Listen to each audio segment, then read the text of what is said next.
বহু বছর আগের কথা। সীমান্তপুর নামের একটা ছোট্ট গ্রাম ছিল, যেখানে প্রাকৃতিক সৌন্দর্য এবং শান্তিতে ভরপুর ছিল। সেখানেই বাস করত দুইটি মিষ্টি মেয়ে। মেয়ে দুটির নাম হচ্ছে সোনা ও রূপা। তারা ছিল গ্রামের সব থেকে চঞ্চল মেয়ে। খেলাধুলা, হাসি আর খুনসুটি তাদের নিত্যদিনের সঙ্গী ছিল। একদিন রূপা সোনাকে বলল, আজ আমরা কি নতুন কিছু খুঁজে বের করব? একটা নতুন মজার কিছু চাই আমি। তুই এটা ঠিক বলেছিস রূপা, কিছুটা রহস্যময় জিনিস খুঁজে বের করা যাক, চল। দুজনে সিদ্ধান্ত নিল তারা বাগানে যাবে এবং কিছু নতুন মজার জিনিসের খোঁজ করবে। বাগানে ঢুকতেই তারা দেখতে পেল এক বিশাল কুমড়া গাছ আছে, যা পুরো বাগানটাকে ঢেকে রেখেছিল। হ্যালো বন্ধুরা, গল্পটি দেখার আগে তোমার নামটা কি সেটা কমেন্টে লিখে জানাও। আর হ্যাঁ, চ্যানেলটিকে সাবস্ক্রাইব করে দিও। কুমড়ার গাছের মধ্যে একটি ছিল বিশেষ। এটা ছিল অত্যন্ত বড় এবং রঙিন। সোনা একদম অবাক হয়ে বলল, ও হো রূপা, এই কুমড়াটা তো সাধারণ কুমড়ার মতো মনে হচ্ছে না, এতে বিশেষ কিছু ব্যাপার রয়েছে রে। দেখেছিস, কুমড়াটা সাধারণ কুমড়ার মতো দেখতেই না, এটা তো সম্পূর্ণ ভিন্ন। আমি এত বড় কুমড়া এর আগে কোনোদিনও দেখিনি রে। আশ্চর্যজনক ব্যাপার, এটা কি প্রথমে আমরা দুজনেই দেখলাম নাকি? দুজনে মিলে কুমড়াটি নাড়াচাড়া করতে শুরু করলো। হঠাৎ কুমড়ার মধ্য থেকে বেরিয়ে এলো একটি ছোট্ট মিষ্টি হাস্যকর কুমড়া, যা তাদের দিকে তাকিয়ে বলল, ওই হই, আমি তোমাদের বন্ধু। তোমরা জানো আমি জাদু করতে পারি। তুমি জাদু করতে পারো, কিন্তু কিভাবে? আর তুমি তো ছোট্ট একটা কুমড়া, তুমি কিভাবে জাদু করতে পারো? সবজিরা কি কখনো জাদু করতে পারে নাকি? আরে হ্যাঁ হ্যাঁ, ঠিকই শুনেছ, আমি তোমাদের ঘর সাজাতে পারি, তবে তার জন্য তোমাদের কিছু সাহায্য করতে হবে। বুঝতে পেরেছো? আমি আবার সাহায্য ছাড়া কাজ করতে পারি না। হ্যাঁ, আমি সবই বুঝলাম, কিন্তু তোমাকে কি সাহায্য করতে হবে শুনি? তুমি তো এমনিতেই জাদু জানো, আমরা আবার কি সাহায্য করব তোমাকে?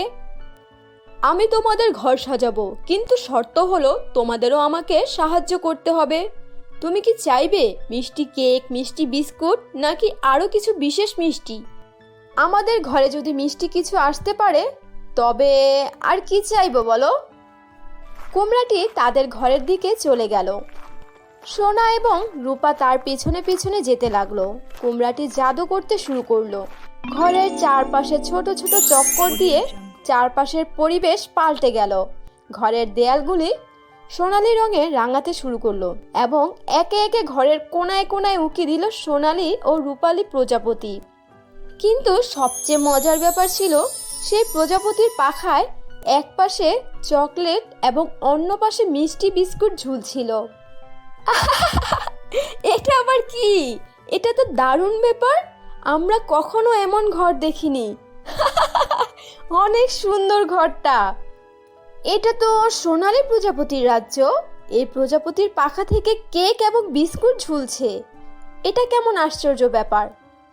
কুমড়াটি হাসতে হাসতে বলল, তবে আমি শুধু ঘর সাজাতে পারি না, আমি তোমাদের আরো কিছু দিতে পারি। তোমরা কি জানতে চাও সেটা কি? তারপর সে ঘরের মাঝখানে একটি ছোট্ট মিষ্টি পিলো ঘর বানিয়ে দিল। সেখানে সোনালি মিষ্টি কেক, রঙিন পকোড়া আর আনারসের টুকরো জমে গেছে। সোনা ও রূপা একে একে পাকোড়া এবং কেক খেতে খেতে হাসতে লাগলো। এটা খুবই অদ্ভুত। মিষ্টি কুমড়া আমাদের ঘর সাজাতে জানে, আবার খাওয়াও জানে। বাবারে, আমি এই প্রথম এরকম মিষ্টি কুমড়া দেখেছি। এটা তো আমাদের সব থেকে বড় পাওয়া, ঘরে বসে মিষ্টি খেয়ে মজা করা। এটাই তো খুবই আনন্দের, না রে? হ্যাঁ, তুই ঠিকই বলেছিস, অনেকদিন পর এরকম আনকমন আনন্দ করছি। এরকম আনন্দ তো আমি জীবনেও করিনি। সব কিছু আমরা জাদু দিয়েই পাচ্ছি। মিষ্টি কুমড়াটাকে পেয়ে খুব ভালোই হলো। আরে আরে, তোমরা থামো থামো, মজার ব্যাপার তো এখনো শেষই হলো না। হঠাৎ কুমড়া তার গা থেকে কিছু জাদুকরি বল ফেলে দিল। বলগুলো ঘরের কোনায় গিয়ে একটি সোনালী বাক্স খুলল। বাক্সের ভেতর থেকে বেরিয়ে এলো আরও কিছু মিষ্টি কুমড়া। এবারে সেগুলো আরও বড়, আরও সুন্দর এবং আরও মজাদার ছিল। এবার কি আরও বড় কিছু আসছে নাকি আমাদের ঘরে?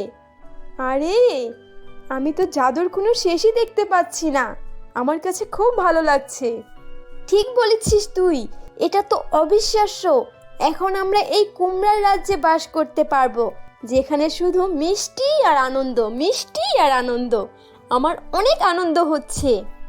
তুমি জানো, আমি তোমাদের আরও কিছু দিতে পারি, কিন্তু তার জন্য তোমরা একটু চেষ্টা করো।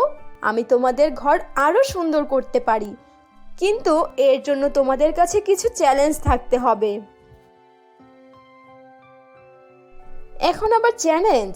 কিসের চ্যালেঞ্জ গো? কি চ্যালেঞ্জ থাকবে আমাদের মধ্যে? তোমরা যদি আমার সঙ্গে মিষ্টি খেলায় অংশ নাও, তবে আমি তোমাদের ঘর আরও সুন্দর করে সাজিয়ে দেব। সোনা আর রূপা একসাথে চিৎকার করে বলল, ইয়ে, আমরা দুজন প্রস্তুত। আমরা তোমার সাথে মিষ্টি খেলায় অংশগ্রহণ করব, বুঝতে পেরেছো? চ্যালেঞ্জ শুরু হলো।